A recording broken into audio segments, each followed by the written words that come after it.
Ladies and gentlemen, welcome to the channel. My name is Chris the High Guy Jacobs, and today we take another deep dive into one of my favorite games, Doomsday's Last Survivor, for a continuation to last week's basics video with something I like to call tips, tricks, and advice part 2. Last week, we spoke about the layout of the game. We spoke about picking a lane and staying in it.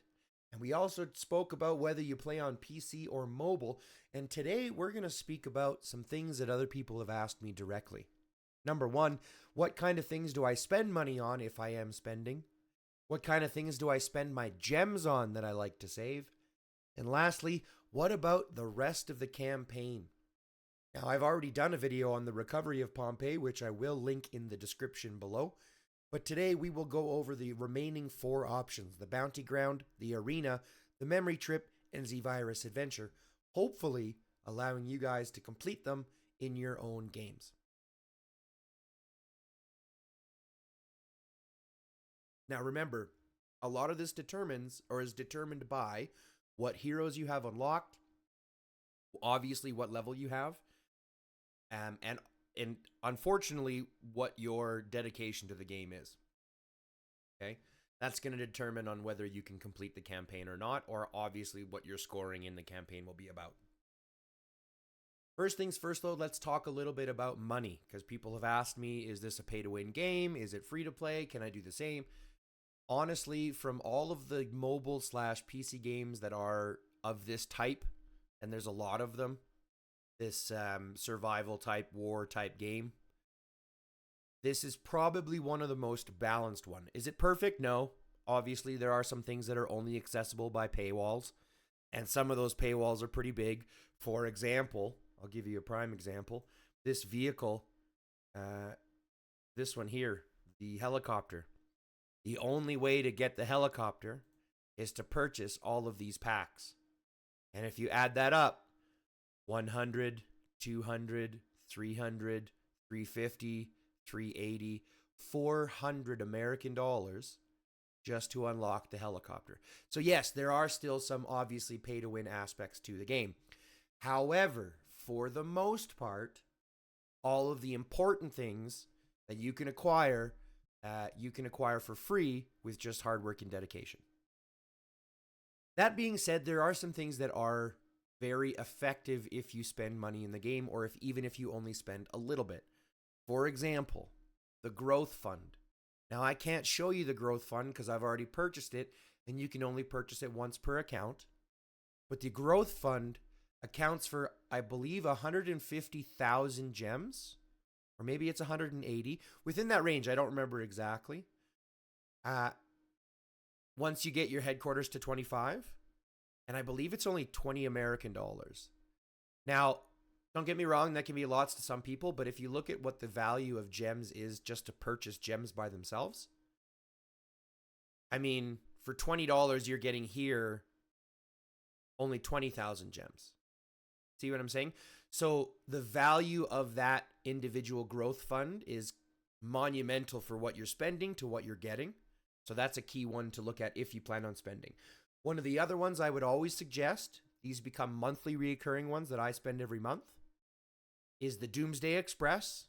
This one here is only $10, and it gives you 30 days, at which point the first day you get 2,800 gems, and then afterwards you're receiving 800 gems plus additional resources over 30 days. So if you do 30 times 8, that's another 2,400 gems. That basically is over 5,000 gems for $10. And again, if you look 10 American, and if you look at that's almost twice as much. So you're getting twice the value for gems when you look at the Doomsday Express for the price that it is. So it's also one that I suggest people doing, just because also gems are a good currency in the game that you do need to keep and keep a decent amount of. I have 12,000, which isn't near enough. So having that collection continue to grow continuously is pretty key to keeping your alliance or your shelter growing as well. Lastly, I would suggest the privileges subscription, just because it does provide some pretty key things. and this one's only $4.99 a month, American. And you're getting experience, you're getting ×5 expansions. Obviously, you're getting stamina, some resources just off the basics. But you're also getting some of these these other ones here as well. You're getting research, training, stamina, and zombie kill buff. You're getting this one here, which is huge, especially in PvP events like AR, which coincidentally is happening currently. And next week, I'll be doing a video on the AR, which is Archipelago Raid. But this increases your aid station. You're automatically, instead of having to wait until Monday to get all those troops from your aid station back, you get 10% back every day. The aid station now takes 5% more. So it ends up saving a ton of your troops. It's worth it just for this aspect. And then obviously you're providing gifts. So you get an extra shopping gift to the Alliance when you purchase it. So those three basic ideas, the growth fund, the Doomsday Express, and the privileges, are really kind of the only ones that I, suggest buying for every account. From there, you're going to buy specific packs, depending on what you want.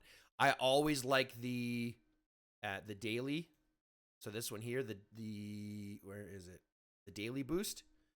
This deal for $4.99 is really good because you end up getting shards for the hero that you want.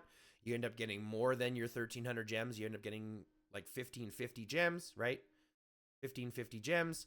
You're getting 3 gifts for everybody else. You're getting VIP points. So this one here is a really good one too, the daily boost. Purchase it whenever you want. You can also switch your heroes. So this is what I'm saying. The difference that we didn't have before. So all of these heroes were not available in the store. And it was a whole bunch of other free options that were already available. So it became like players now have a wider selection of heroes that they can choose from, which makes it much easier for you to hyper-focus individual ones. Okay? So your daily boost is a good one, your Doomsday Express, privileges subscription, and your growth fund. The rest of the premium packs is all going to depend on whether you want to spend or not, and all depends on how much you want to spend. But those would be the only ones that I specifically spend on, as well as the special events that they have, which will come with additional skins. Sometimes you get like a shelter skin for $10, or 10 American, which is not bad. So there's like those other ones, but those are the key ones to look out for: the growth fund, the Doomsday Express, the privileges, and then lastly, one that I suggest just because I'm on PC, and I suggest everyone to try to get gold on their PC, is to look at your gold aspect as well. Now, gold transfers, like I've mentioned in previous videos, it transfers equally to USD. So, for example, $99.99 would be 100 American dollars. But the difference is what happens with the gold. The value of the gold is that every couple of days, once a week, probably at least, they have, let's see if I can find it here, these gold bonus vouchers.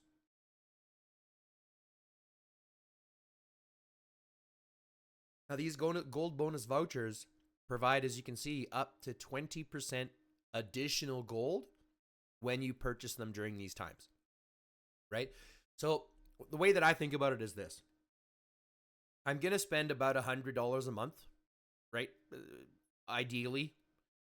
And I want to be as efficient as possible. So if I know I'm going to budget about 100, but I want to get this extra bonus, I'm going to spend my $100 on gold, right? I'm going to spend 100 American to transfer that to 100 gold, so 9,999 gold. And then the game gives me an additional 20%. So basically gives me $20 to put in 100.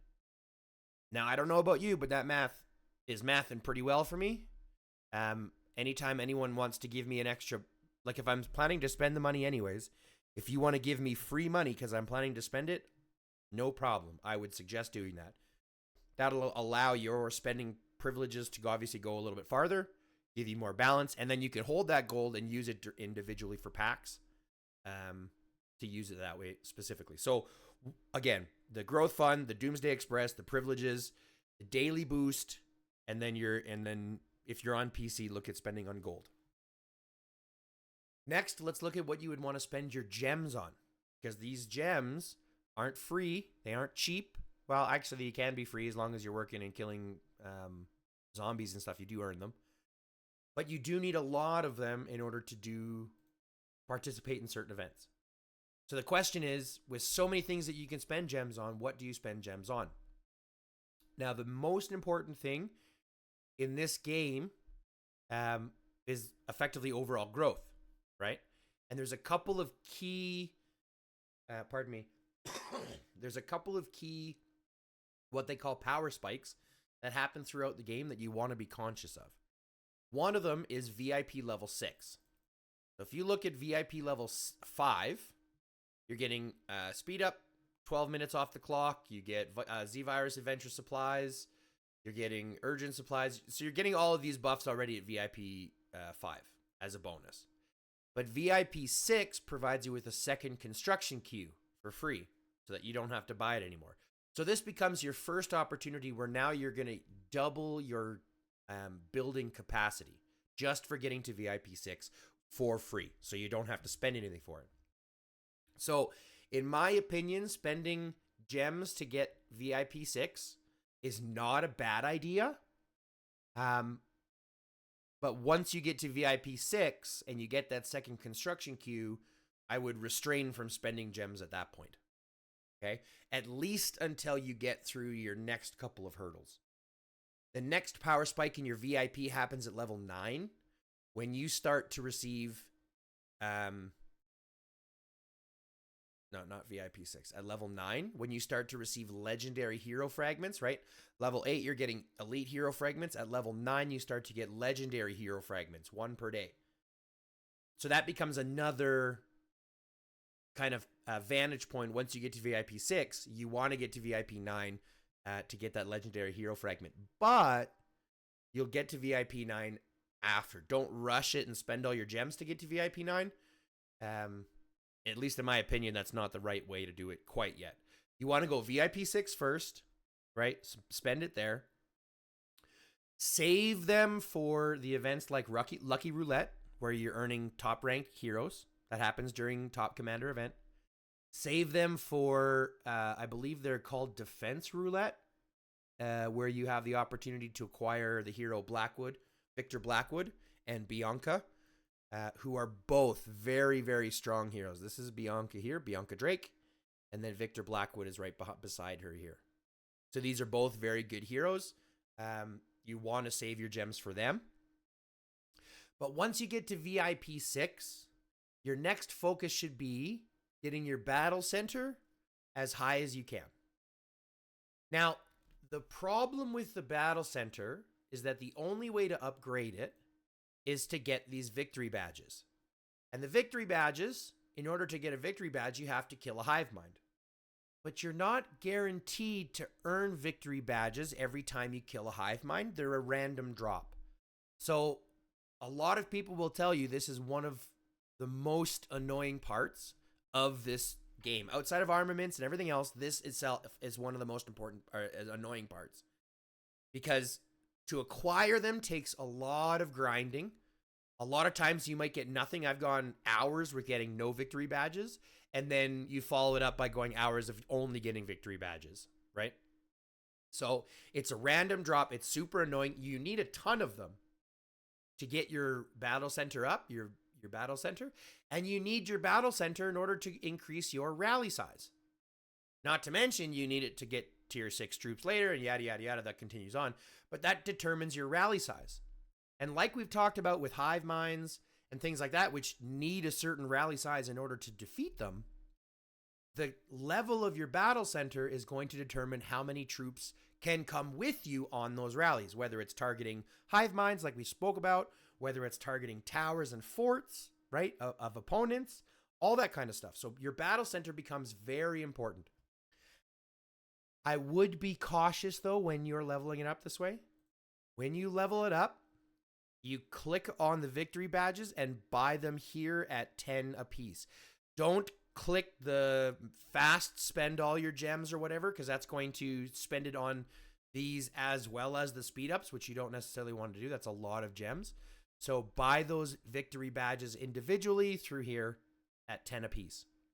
Now, just to break this down for you real quick, I need 4,235 more, which is basically 42,350 gems if I was to buy them all with gems.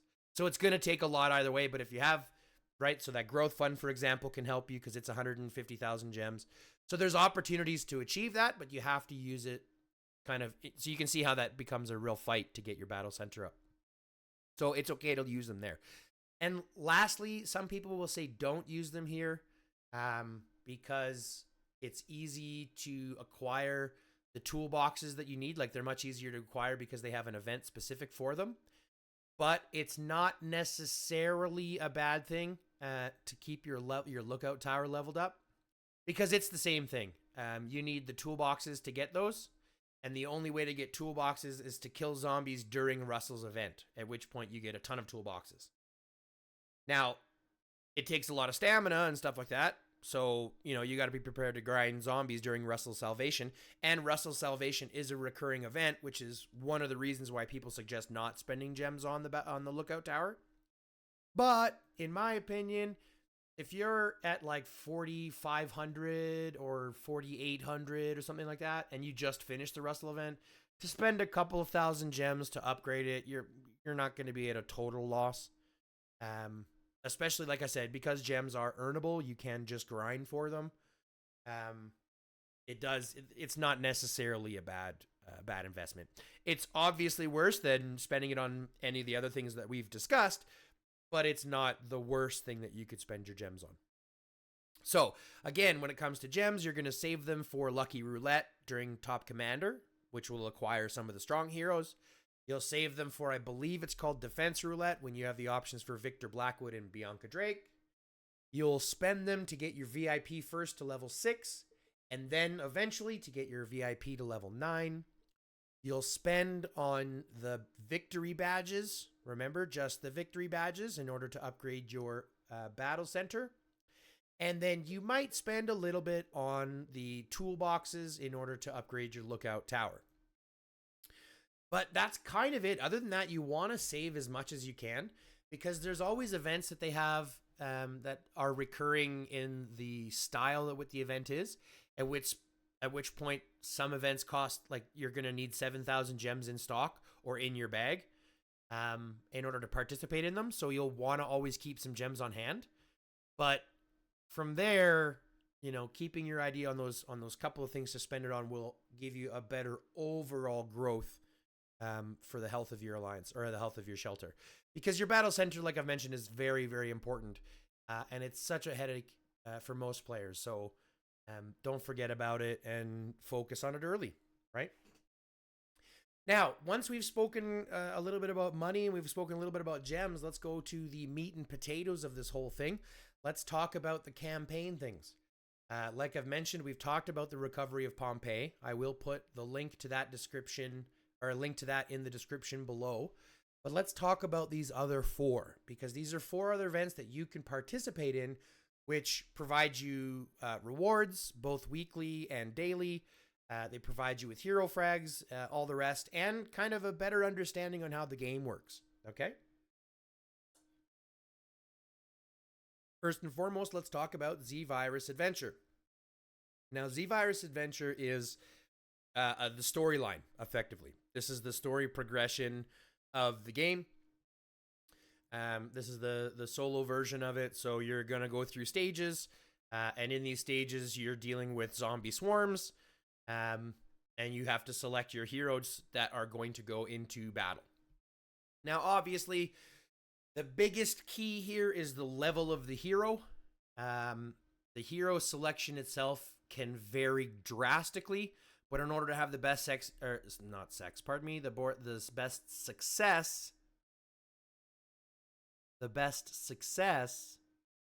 yes, that happened. You want to make sure that your heroes are level 60. Okay, this is also why I have suggested many times, and I will suggest again, that you hyper-focus your heroes individually. Push them to 60 one at a time. Don't try to get them all to 50 first or all to 40 first, and then to get one hero at a time up to level 60. You will see a noticeable difference in your gameplay by having heroes at 60, and just having one at a time totally works. The benefit here is that I have my Adut Awakened and Thunder Awakened, so obviously I'm going to be able to do more damage in these, but I'm going to show you how one goes so that we have a better idea. Now, the basics of this, you have to have one frontline at least, one frontline hero. Who are the frontline heroes? That's going to be, you're going to be able to see that here in the hero section. So when you look at them, you'll see, click on any hero, doesn't matter. You'll see the battle option up here. And then if you click this side here, you'll see the adventure tab come up. The adventure tab is going to give you the information on her Zirus adventure statistics. Her HP, damage, defense, what skills she has, right? What level they're at based on what level she's at, what her role is, right? Backline versus frontline, and allow you to kind of see from there what those better pairings are going to be. So again, we go into campaign, go into Zirus adventure. We're going to select our line. Now, one of the things that you can do that a lot of people don't realize before you set up here, if you have your line set up, but maybe you have one hero who's not as good. For example, my Cynthia here, not as strong as my Adut and my Thunder because she's not awakened yet. What I could do is click here and use my support heroes, which would allow me to borrow troops from other heroes, from other players. Now, it just so happens that nobody in our alliance has anybody shared right now, or that are available. They've already been borrowed. So, you know, I only have those options. But if you're in a situation where you're lower, you can ask players to share their heroes, and you can borrow them at one time per day to help you with those attempts if you're stuck at a level that you can't just quite beat. Okay? So don't forget, borrow support heroes. You need at least one front line, and look at that adventure tab in the hero section so that you can see what their skills are. So in my line here that I've got Thunder Peterson, I've got Adut, and I've got Cynthia Calamity. Thunder Peterson, when you look at his skills, for example, his main skill was he unleashes his courage and vigor for 8 seconds to boost his attack speeds by 60%, attack by almost 1100, and his basic attack deals damage to a wider area. So he's got a shotgun. He does an area of attack, basic attack, and that's kind of where he clears from. He ensures, obviously, with his hero ordeal, his passive skill, at all times when his HP above 30, his attack goes up. When his HP drops, he recovers HP every second. Same with his last one. So this is why he's kind of going to be based in the front, is because he's designed to increase and just tank damage, right? So he increases his allies by his voice, increasing the defense by 24%. So he's my frontline hero. Adut is there as well. She's got her skills. Let's see what they do. So she increases Adut's attack damage by 14% up to 112% when she attacks the same wound or consecutive attacks the same target. So as long as she's attacking the same person, they're going to eat more damage. She takes out zombies by dealing a bunch of damage every 8 seconds in a fan-shaped area in front of her. So she starts to do some area of effect damage. And then her main thing here is a laser turret, which basically shoots a gigantic circle, which you'll see, which does a ton of damage and clears out waves of troops. And just like Adut has that same type of idea, Cynthia also has some sentry gun towers, and they end up doing a ton of basically machine gun damage, so you'll see how that works as well. She makes modifications to her submachine gun, now has a 50% chance to attack an additional time when she uses basic attacks, so doubling her damage.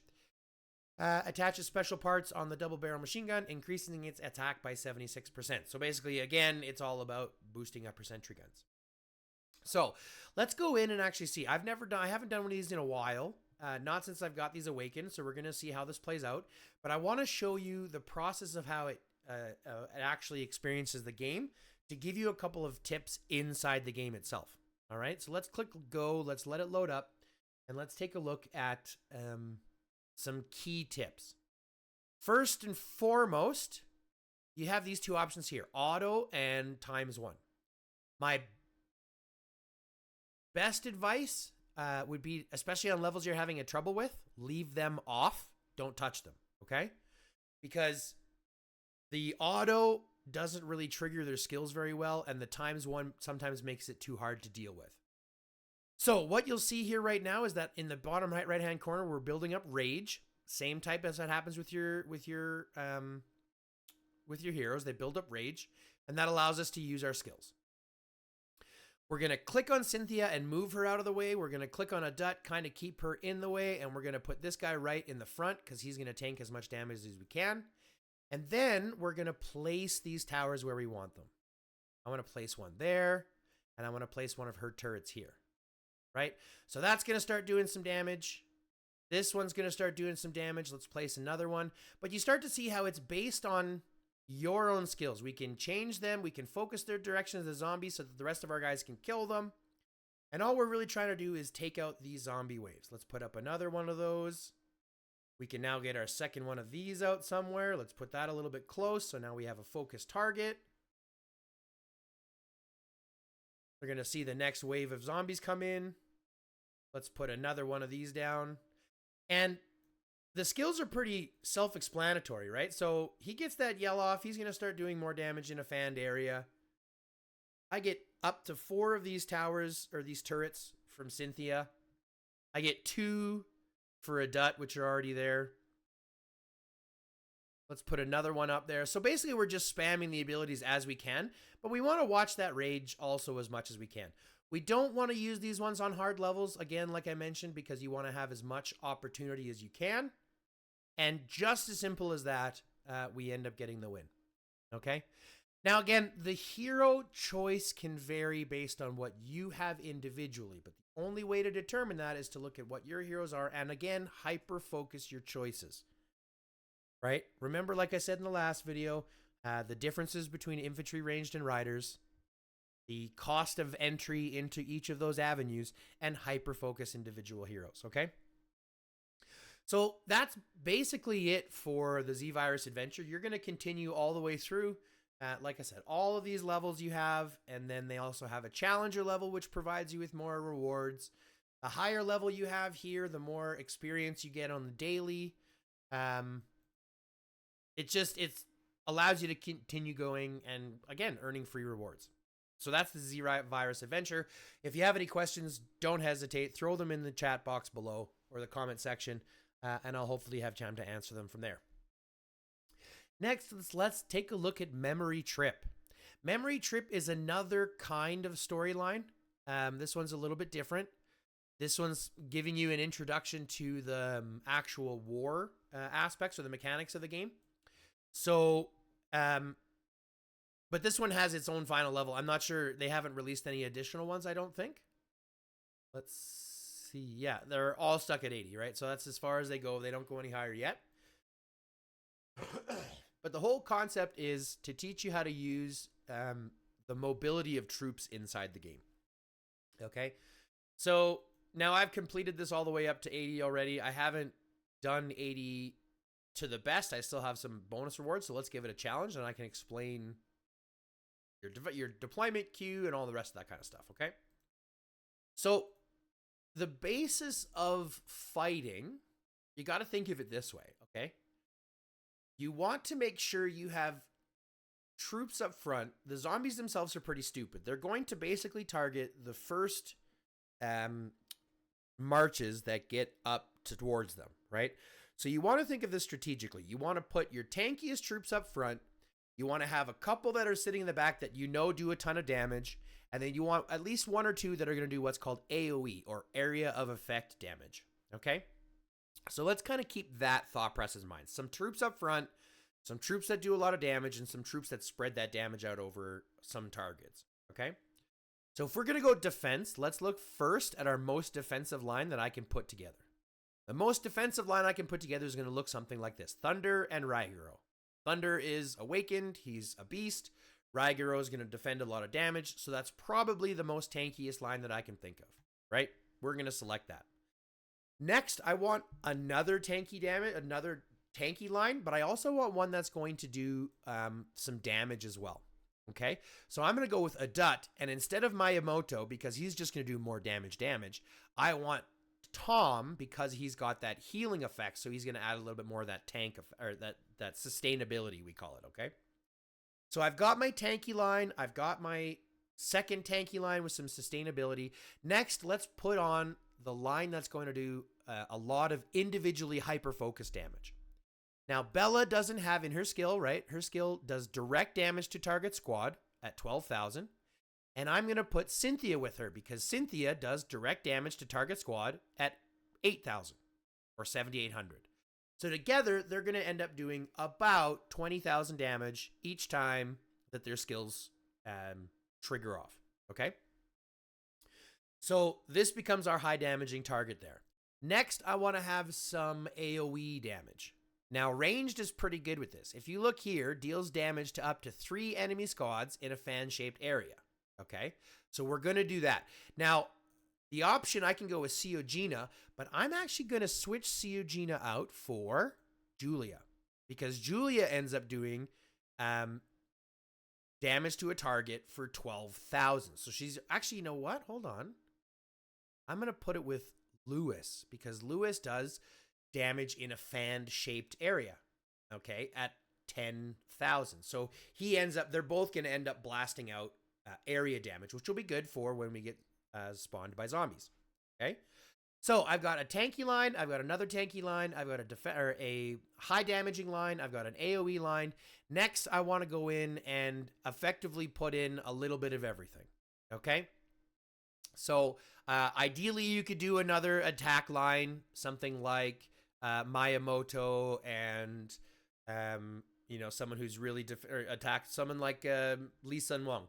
And we would go with something like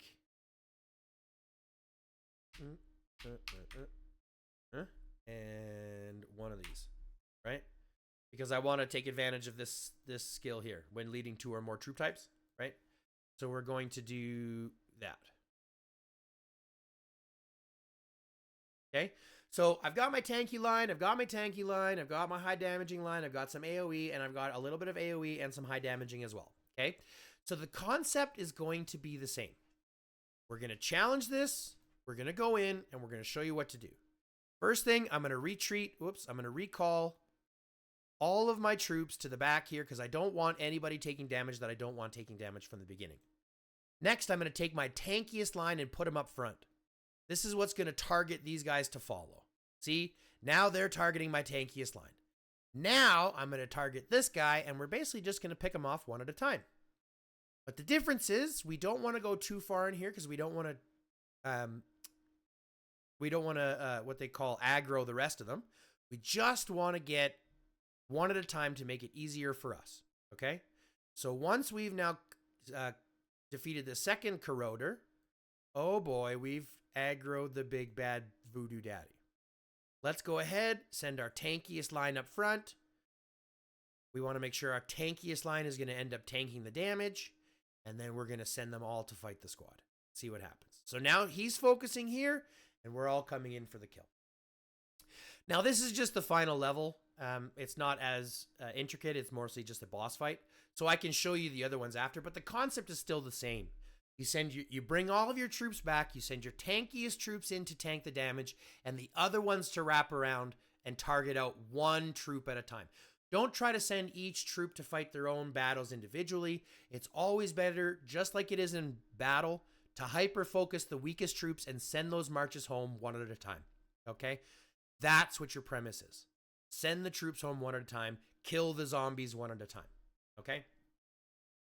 So we're just going to let this kill down here. We're going to let this finish off here. Hopefully this will give us the other star that we need.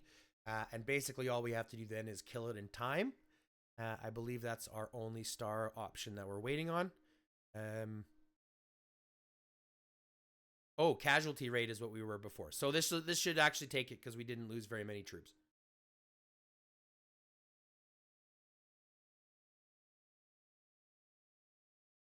And 3 stars. So we end up getting some extra resources, some speed ups, and some memory points. Now, why are memory points good? Because you get a certain amount every day, depending on the levels that you've completed. And then you have a whole other shop here that you can buy stuff from. For example, Jaden fragments, Peggy fragments, Liam fragments. You can buy some resources, buy some legendary hero badges, pardon me. Other I mean, there's tons of options that you get just for free stuff every single day. Now, obviously, the main thing is Jaden frags. Once you've got Jaden awakened, you can use those frags and trade them in for more gold ones. But that's basically it. Memory Trip becomes very simple once you understand the premise. And again, it comes down to having the heroes that you have at certain levels. The higher the heroes, the more troops you can bring. Therefore, the more easier it is for you to kill zombies, yada, yada, yada. It progresses from there. But again, the thought process is the same. You want a defensive line, maybe 2 of them if you can't do what I did there. You want a high damaging line like I did. You want an AoE damaging line like I did. And then you want one that does a little bit of, even some directed and AoE damage. Totally fine. You'll find in the swarming ones that you'll end up doing better because your AoE will end up dealing a ton more damage in the long run. And having those 2 defensive lines out front, someone like a Raiguro Tom, someone like a Raiguro Thunder, even Raiguro Lee, all those types of things can really, really help to keep those defensive lines in front and tanking the damage that you want them to. So be aware, keep the rest of them away, send your tanky teams in, and then kill the zombies from there. Pretty simple. Next, let's look through the Arena of Doom. Now, this one is something that people have a problem with, and it seems to get more complicated. For some reason, it gets more complicated just when people start to think about it too much. But it's really, really simple. Just like how we talked about in the memory trip, how you set up your lines, tanky lines, AoE lines, things like that. The thought process in Arena is the same. Okay, so when I go into my offensive line, first off, let's take a look at the basis of the Arena of Doom tab, and then I'll talk about the specifics. So you go in here and it's a ranking system. It's a ranking based on one march of 5 lines. One line of 5 marches that battles the opponent 1 line of 5 marches. Okay?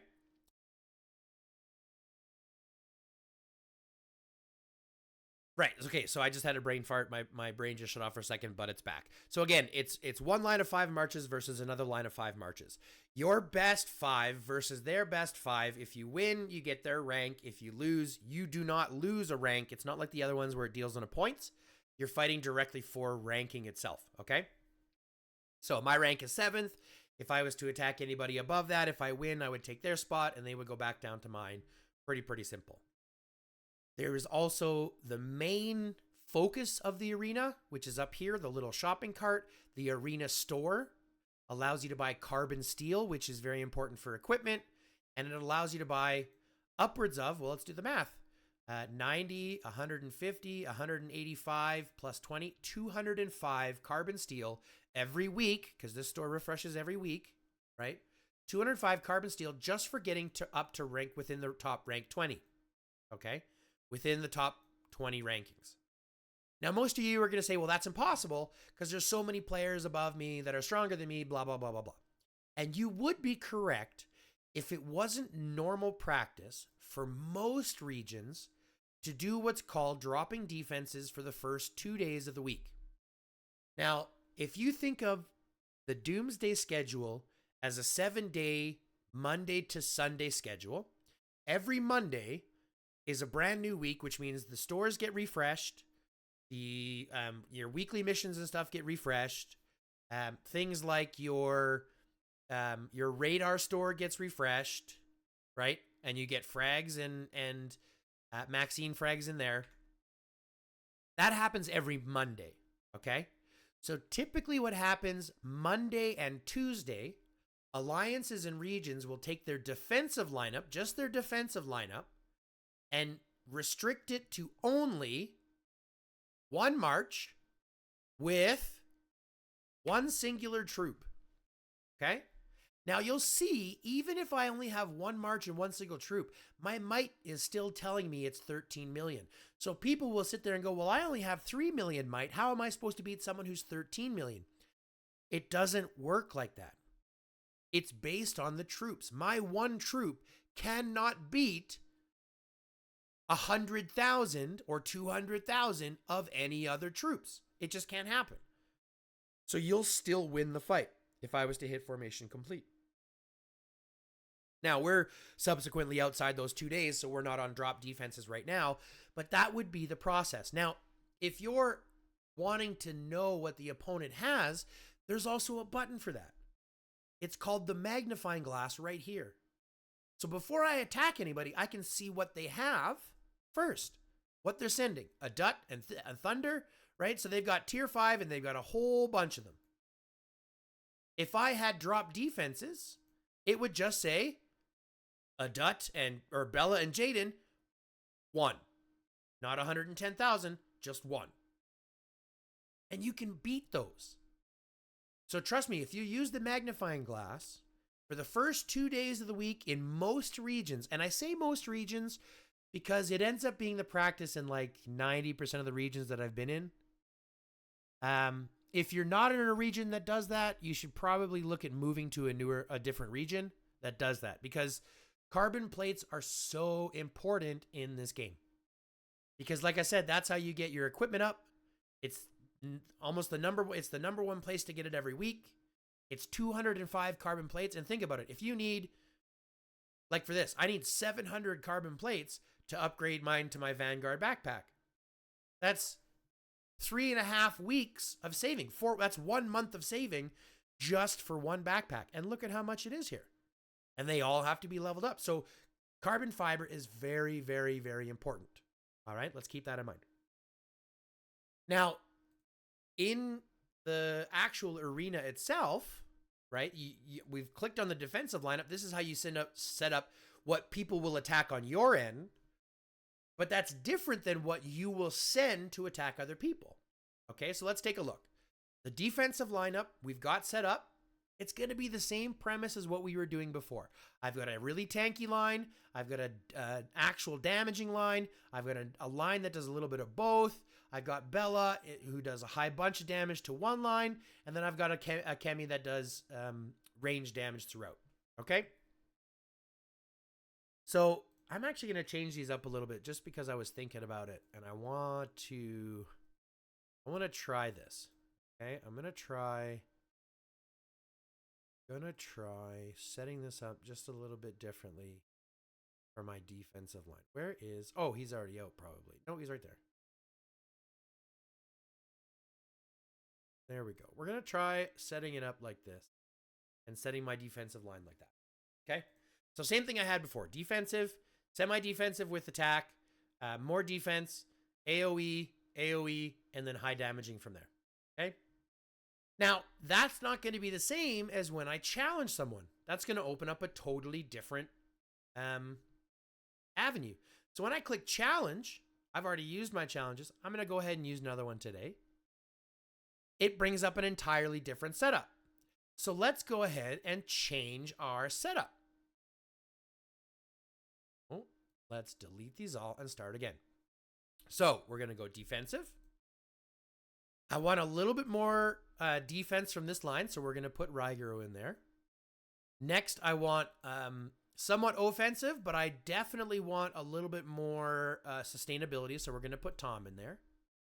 Next, I'm going to go here with Miyamoto for some damage as well. Nope. Miyamoto's going there, as well as Mr. Lee Sun Wong over here. And again, I'm going to go 499 and 1. So I get that extra bonus, right?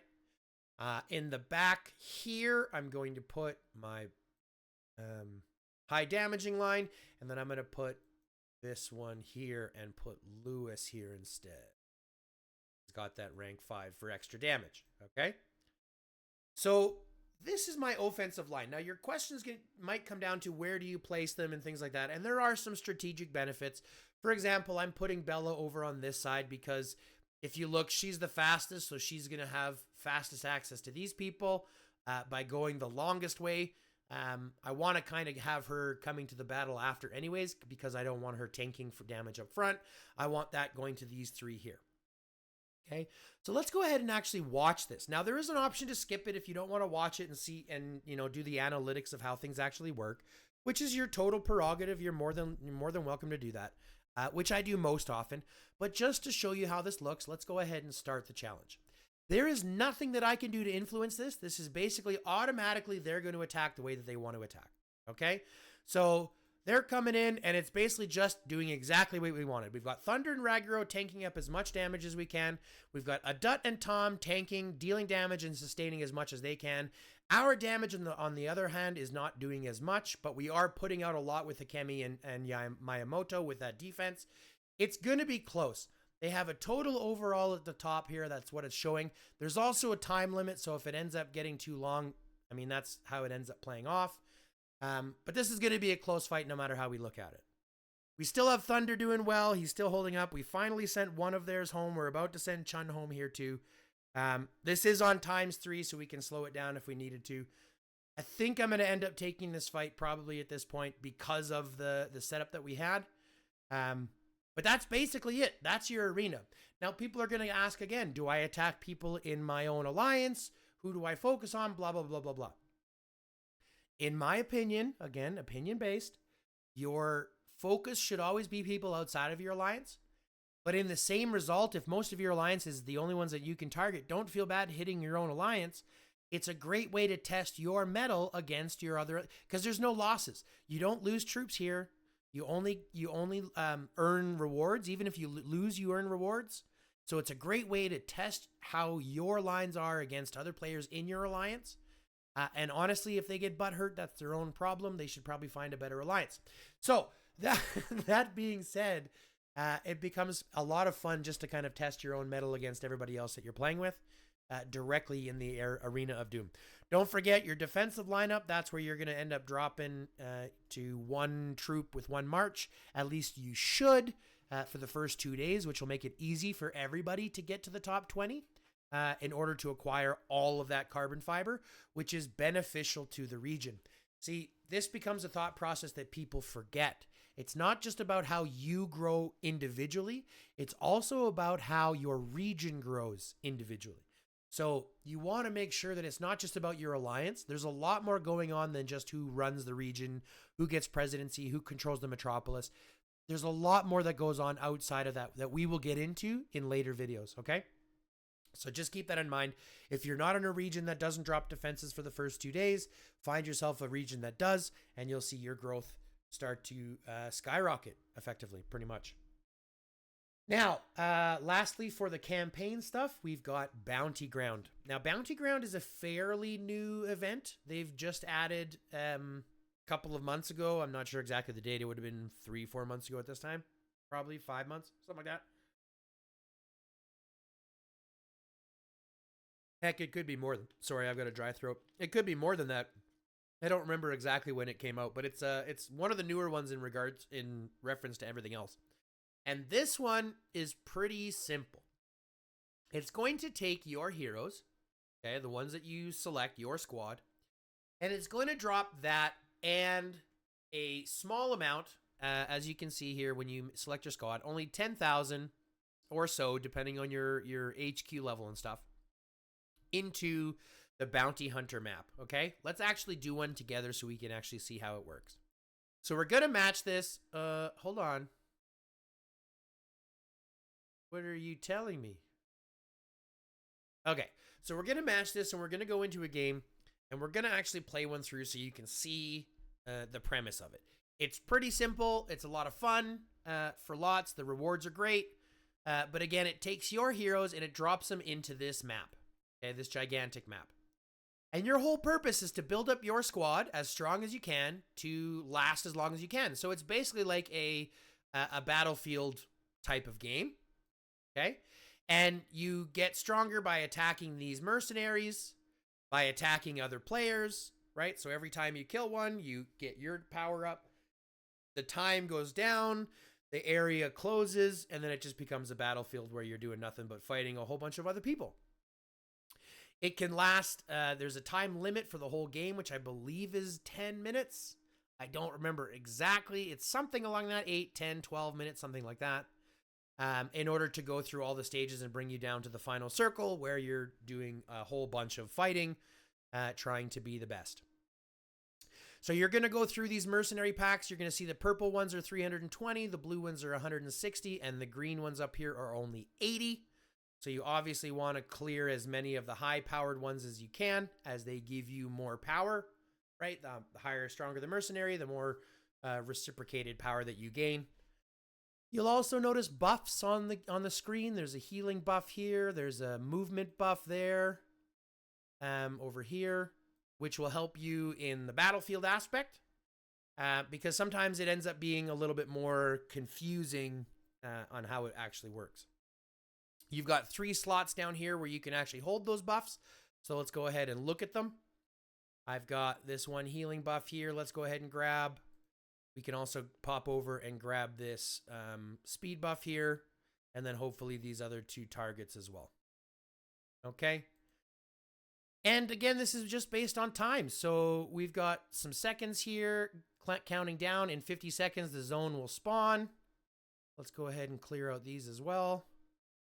Now, I've picked riders because riders are obviously faster in the game, but I might actually switch that now because my Adut and my Emoto I've actually found are faster.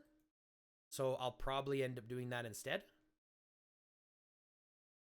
Just to make it a little bit more fun, because I like my infantry better anyways. Now, we do have to start making our way over to the safe zone. As you can see, our safe zone is this middle circle. This is our original area.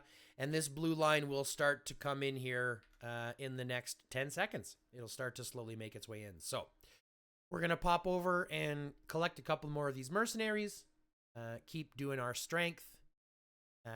Like I said, we want to get that as high as we can so that we can, I mean, the higher rank we are, the better our rewards. And the better our rewards, I mean, that's self-explanatory. The better our gameplay. So let's pop over, kill another one of these 160 mercenaries.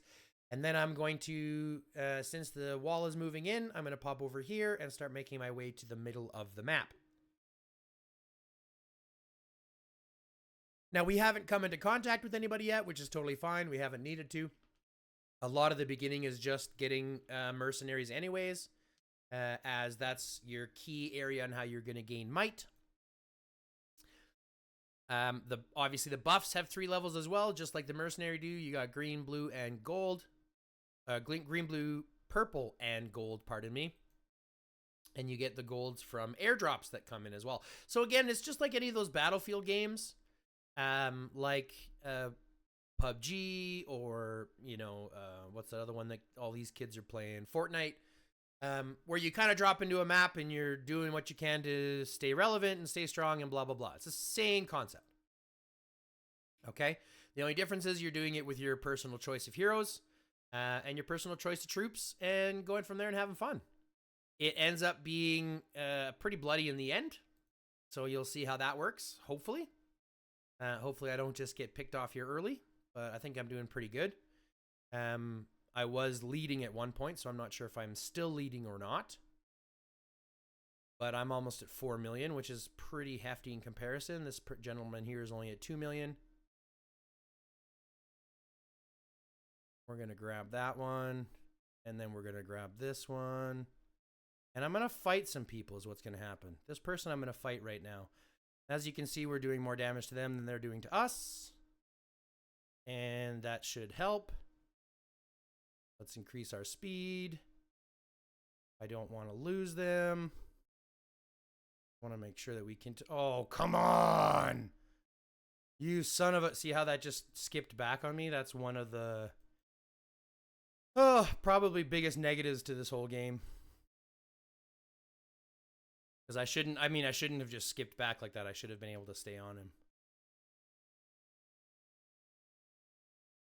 Anyways, we're going to move more into the middle of the map here. Follow that time frame. Actually, let's go ahead and kill this person while we can. Because they're infantry and slow, so we should be able to.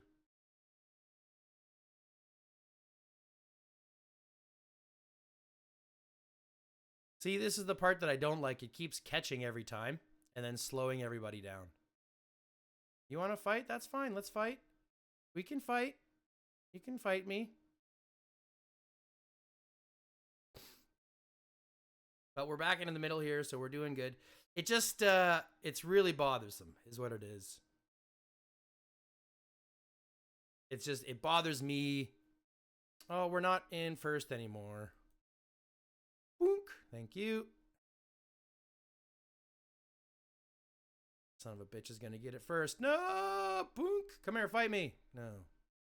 Don't fight me then, you biatch. Just kidding. Just kidding. Okay, so we see the blue walls coming in. We're gonna collect that. Let's go ahead and collect this other buff. And go from there. Once we have that other buff, we're doing pretty good. We're nice and strong. Let's go out here into the main area.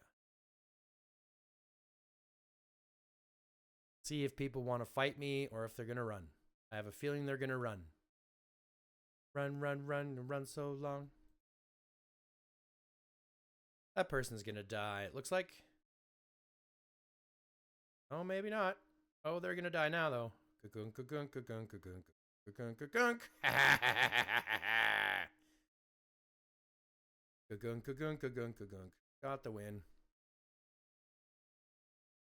And we're just inside the circle. So this is, again, this is just the progress of it. We're going to go to this next circle. There'll be another one. Oh, you just saw that these dropped. So now we have these over here, which are airdrops. I probably won't reach this one in time before someone else gets to it. But I'm still going to come into the basis of the fight because I can. I'm the might leader currently. And I can. So they dropped. They've been collected. There's not much we can do with it from there. Let's hop into this battle and see if we can't fight this person as well. But again, we're going to start losing to the ticks, which I don't get.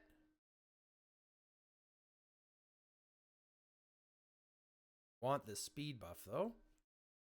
Take that. Oh, I didn't take the speed buff. Damn it. I lost my first place now. I was in first. Now I'm not in first. Damn it. That's okay. First is really hard to get in the Gold League. Just because there ends up being, like, it's just hard. It's just overall pretty difficult. There's a lot of moving parts. Safe zone's shrinking now to the final circle, and then that'll be it. You know?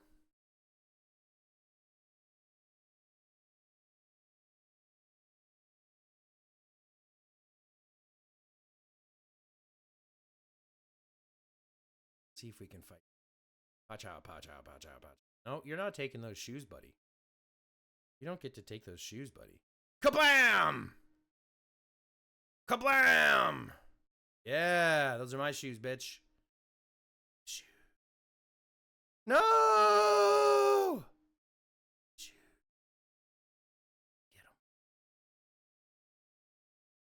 Now we're going to go in here and see if I can't... Oh, man. Slow down and punched in the face. Come on, hurry up! Hurry up! Thank you! Speed boost! Speed boost! Ooh, that hurt! Ooh, that hurt! That hurt way more than I needed it to. Ooh, that hurt. But we're in the top, so now we just kind of have to wait 2 minutes for the end, as we are currently the leader in the Might record. So let's see who's fighting who. Oh, they're still fighting. Them's fighting weeds. Let me get this extra little bit of HP. Bonk. Just get this extra little bit of HP.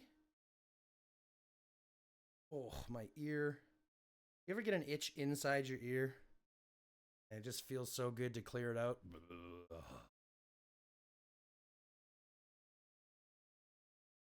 This guy attacking me? No, okay. We got a minute and a half.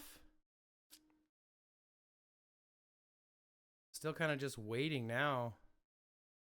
This is typically what happens, though. We get to a point where people just end up waiting until the timer goes out. Like, it's very seldom that you'll actually see one person win individually. It doesn't really happen that way. It's more likely to happen this way, where it's like Just counting down to the last minutes. No. But I am going to do something fucking crazy here in a second. With the last couple seconds to go down here. I might get first just because, but I'm trying for it. We're going to push something else here. Watch. So as the last minute clicks down, in about 30 seconds, I'm going to push for these 320 mercenary targets here. And I'm thinking, by my calculations being correct, I should be able to achieve it. So we're just going to hang out a second. Sorry, Kevin Huang. 30 seconds.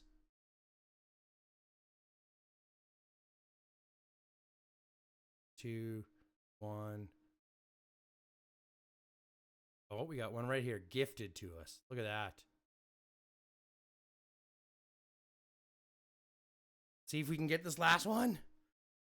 8, 7, 6, 5, 4, 3, 2.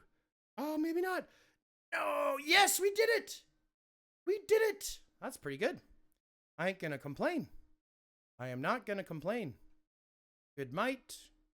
Wounded squads, that's no problem. Rank 1, you get 1,800 points. We did it. Awesome. So, now that we've done that, let's go to the bounty ground and see what we can do with it. First, we got some missions to claim here. Again, just bonus rewards.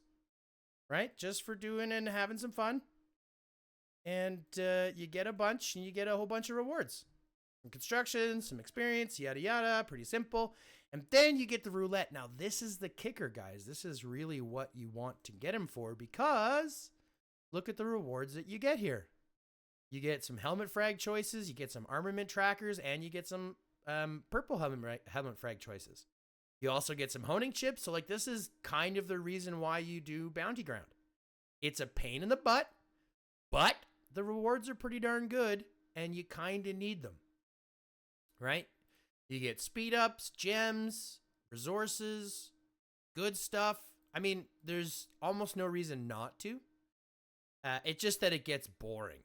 You'll notice that eventually it does get boring. But that's okay. Every game gets boring from time to time, right? Right? Right. You just got to find out what you like about it. And so this is one of the things that you got to focus on, the bounty ground.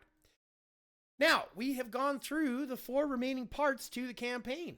That's really it. That's all we've planned for today. There is one last thing I've been requested to look at, and that is how to look at battle reports.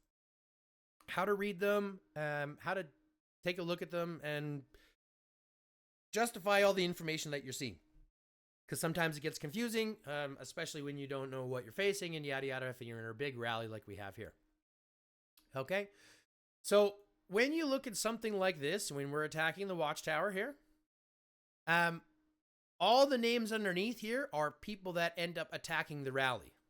Okay, so these are people trying to defend the rally. This is the total health of it. Every time you see a plus, someone is joining the rally or reinforcing it. Every time you see a minus, someone is leaving the reinforcement. This is who starts it, the total squads, pretty self-explanatory. All the people that attack the rally. And then it gives you a breakdown of each combat and how that ends up working out. Now, it can end up being a lot, but you just realize it breaks down individually. Each one of these is a different confrontation.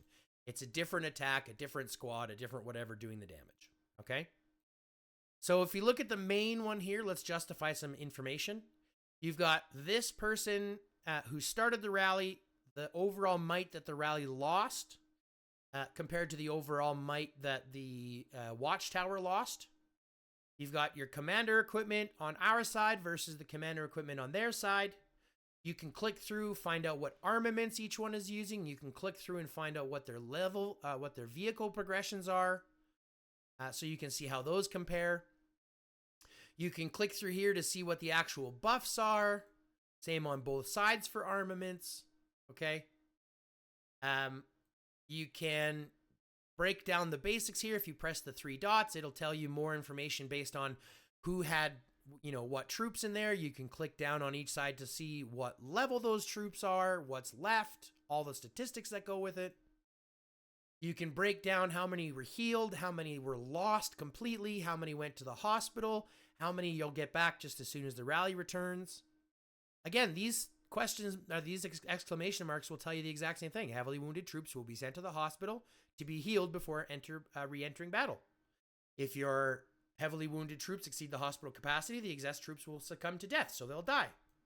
So on this side, we lost 107,000 troops. They lost 213,000 troops.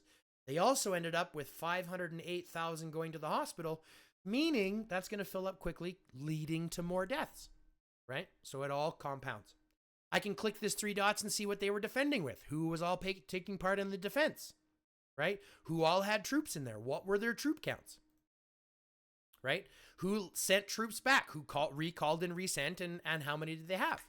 So it's all included. Now, if you look at the squad buff, it's going to tell you the differences, who had better in comparison. So comparing them directly, infantry squad, for example, ours was better, ours was worse over here, the defense and HP, yada, yada. That'll give you more of the details there and specifics. The combat log will actually show you when individual skills were used, how the actual fights went off, because remember, these fights are actually generated. They're just the statistics are generated. They're not, right? So you can start to see all of the details of who's joining, how the damage did. And it can get to be very, very, very, very, very, very, very, very, very complex if you want it to. The truth is, it's basically these numbers here. This is what you're looking at. How many squads did you send? How many did they have? They healed 700,000 troops because of Thunder, right? That's Thunder's main thing, is to heal like crazy. But that didn't do enough for them, right? So that ends up having them losing so much more in HP because those troops get killed over and over and over again. That's just the part of the mechanics. Don't dig too much into that. Just realize the easiest way to read through these, the top part tells you how the entire progression went. If we lost, you'll see that number go down to 0. Talks about who all attacked the rally or the march.